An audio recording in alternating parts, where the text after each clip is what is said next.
पुढच्या बातमीकडे टीम इंडियाचं जंगी स्वागत करा अशी मागणी रोहित पवारांनी केली आहे। तर खेळाडूंच्या स्वागताची संधी मिळावी अशी विनंती रोहित पवारांनी केली आहे। बीसीसीआय आणि आयसीसीला रोहित पवारांनी ही विनंती केली आहे।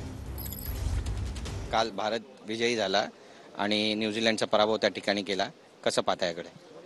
आनंद झाला। मी विमानात होतो, 1.5 तास मला अपडेट येत नव्हते। आम्ही पायलटला विनंती केली होती की आम्हाला तुम्ही अपडेट द्या। दर 15 मिनिटाला ते अपडेट देत होते आणि जेव्हा 6 मारला जातो, 4 मारला जातो, कारण तेव्हा बॅटिंगचा टाइम होता, आपण ते चेस करत होतो, तेव्हा एक वेगळा आनंद होत होता। आणि लँड झाल्या लगेच तिथं टीव्हीकडे जाऊन समोर उभं राहणं म्हणजे एक कुठेतरी भारतामध्ये प्रत्येक व्यक्तीला क्रिकेट आवडतं, एक भावनिक आपण विचार क्रिकेट प्रेमी तर मी तर आहे, मला खेळायलाही आवडतं, पण माझं एकच मत आहे की धर्म आणि राजकारण हे मात्र क्रिकेट आणि स्पोर्ट्समधून बाहेर ठेवलं पाहिजे। अशी भूमिका याच्या आधी मी घेतली, आजही घेतली आणि उद्याही घेणार आहोत। आता विनंती करतो बीसीसीआयला, आयसीसीला, म्हणजे जय शाह हे आयसीसी मध्ये अध्यक्ष आहेत, त्यांना विनंती करतो, बीसीसीआयला विनंती करतो की वर्ल्ड कप आणण्यासाठी ज्या पद्धतीचं सहकार्य तुमचं झालं तसंच ही ट्रॉफी आणण्यासाठी महाराष्ट्रात म्हणजे ते मुंबई पुणे जिथं कुठं ते परवानगी देतील तिथं ते आलं पाहिजे आणि लोकांना ती संधी दिली पाहिजे। प्लेयरला अभिनंदन करण्याची, आभार व्यक्त करायचे, जल्लोषात स्वागत करण्याची संधी द्यावी अशी आम्ही विनंती